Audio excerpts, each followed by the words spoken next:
Okay, this is just going to be a little bit about stuff that's going in the truck. Z32 uprights, they came out of Nissan 300ZX, Infiniti Q45s. I believe all the GTRs had them. These have the RT Track Pro brackets in them, which solved the problem of trying to run these in a 240 because the 300Z and anything else setup had almost like a fork that would straddle this back boss here, and that's what the suspension would mount on, and all your S13, S14 stuff had like a ball and socket, like a eye mount on the bottom. So you could mount them, they'd be kind of crooked. A lot of people went with sphericals. They kind of helped out, but you still had issues, and this company came up with these things. I bought the uprights with them already in it, so I figured I'd give them a go. If they don't work, I'll end up having something made to utilize the fork the way they were from the factory. What I'm putting in today is sphericals. These eliminate the stock rubber bushings that came in your toe, camber, and traction rod mounts. They're machined aluminum pieces with QA1 spherical ball joints inside. They have adapters, obviously machined, that take up the space. Make them just like the stock rubber, but none of the deflection. What else?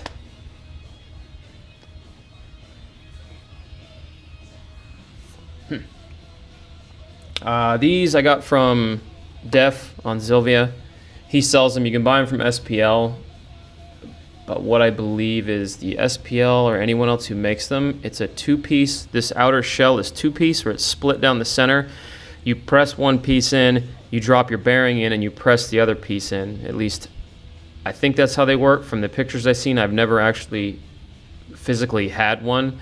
These are machined with a snap ring inside. So once they're pressed in, if you need to replace the bearing, take the snap ring out, slide the bearing out, put a new one in. I took these apart, put just a little bit of anti-seize on the inside, because obviously it's steel to aluminum, but you'd still get a little bit of corrosion in there. Could screw things up. And what else? Yeah, here's one I already did. You can see here they pivot right from the dead center of this position. Had all three of those pressed in. I guess next I'll step to pressing the others in. If you want to see that, I mean, it's just pressing bushings in. Just a little bit how these guys work.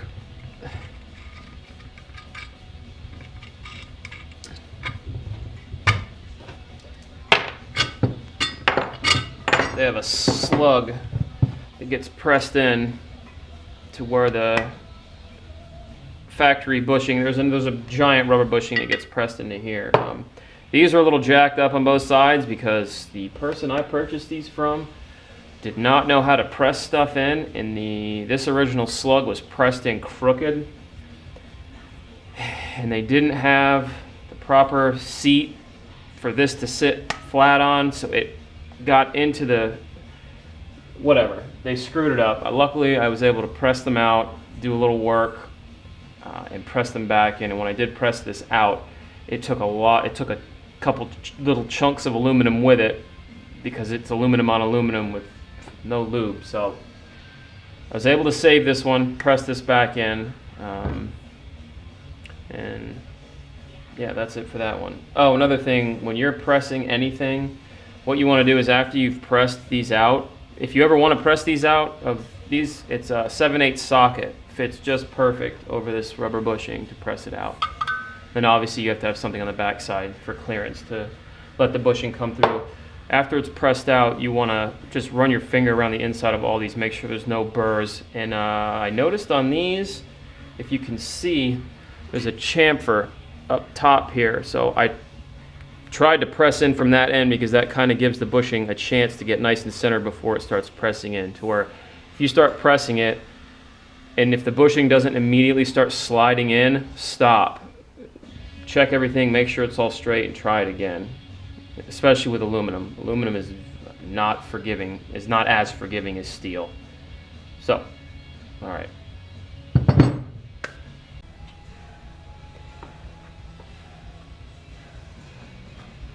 Let's start with the toughest one, because when I did that was the last one I did. This guy right here that's right in the middle. I hear if you have the C-clamp style, you can rent at the auto parts store. This one's pretty easy, but I don't. I have just a press. So what I had to do is fab up this out of 3/4 inch steel with an 1.25 inch nut, so it could straddle across 2 towers to give me enough room to set this in here and still get around to everything.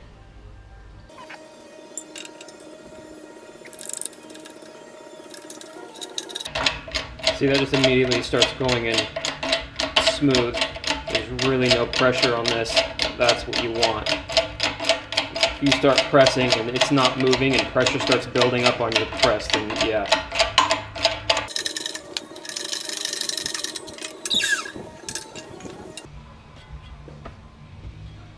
That's that. Got a little bit of little tiny flakes of aluminum that came off, but yeah. That's it. One down.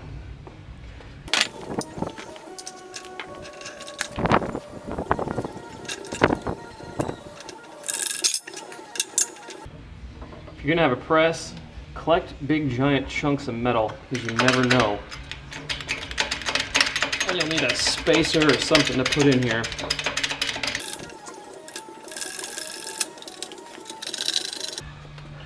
Also, I don't know if you can see, you gotta watch too when you're pressing stuff. You're starting to lose right in here. Well, on this style of press, if you didn't have this big bar across here, you'd be okay, but unfortunately, that's the way this one is. So, you get close, just stop.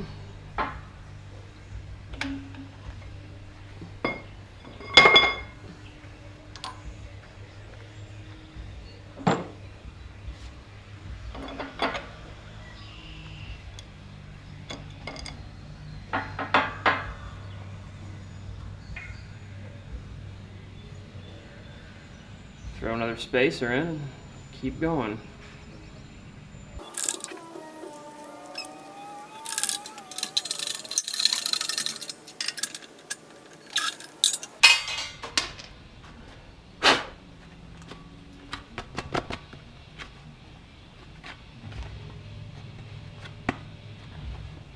Now the last one, it's kind of awkward also. So you got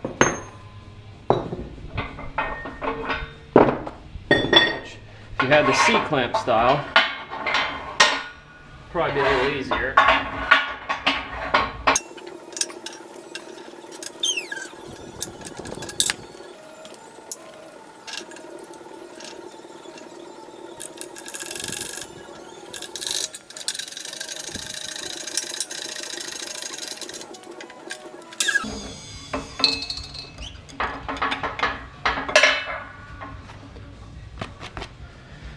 That's it. They're all in, ready to go.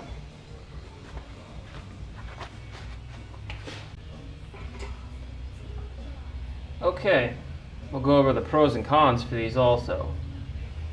The pros, these are 6 pounds per side lighter than the cast irons that come on the S13s and S14s. So the unsprung weight savings is pretty significant for these.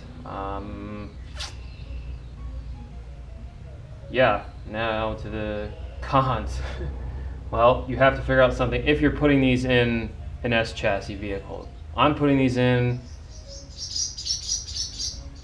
a Nissan pickup truck, so I can fix my suspension mounts on the truck wherever I want them, so these won't, the issues won't be with these. You also have to, these bearings are 1/2 inch bearings in the center. So this bolt that comes with these obviously doesn't have a step down because the step down would be so thin to go from 12 millimeter to 1/2 inch. It's easier thing to do is you have to punch all your suspension arms out to 1/2 inch to accept the 1/2 inch hardware. So, I mean, it's kind of a con, but not really. And oh, if you wanted to do the e-brake setup on these, just finding the 300Z parts to run the e-brake, the shoe e-brake, not if you're putting a hydraulic e-brake or anything like that on it. If you're running the shoe, the OEM factory emergency brake, getting all the parts and putting that together can be a pain depending on where you're at, depending on how plentiful your junkyards are that have S chassis 300Z, anything Nissan that you could basically scavenge parts off of. So, but yeah, my issue with the suspension isn't going to be a big one because, like I said, once these get put in and figure out where everything is going to go, I can just make the suspension mounts where they need to be. One other thing, if you watched the last video where I talked about the IRS in the back, I had mentioned that I was lifting the suspension, or I was lifting the whole subframe up higher. The reason for that is if I can get this thing almost to a stock ride height position where it would have been on the 240 or just a little bit lower, I won't have a lot of issues that the 240 guys have with running the cars so low and then having to come back and correct all the suspension geometry. So if I get this mounting point here, if I can get it maybe 1/2 inch, 3/4 inch closer to the frame, make my mounts and get that there, these Voodoo 13 inserts came with all these shims. So I can shim the subframe back down if need be. So if I don't like the angle on the arms or the truck's feeling funny, I have adjustments in this. So that's the whole reason I was going to raise the subframe up a little bit. So if you're putting a independent rear in a Nissan and it's not going to be super low, you just want to do it, you can get this thing under the bed, no problem. Just wanted to clear that up. If you watched the last video. If you didn't watch the last video, go watch it. If not, cool. Alright.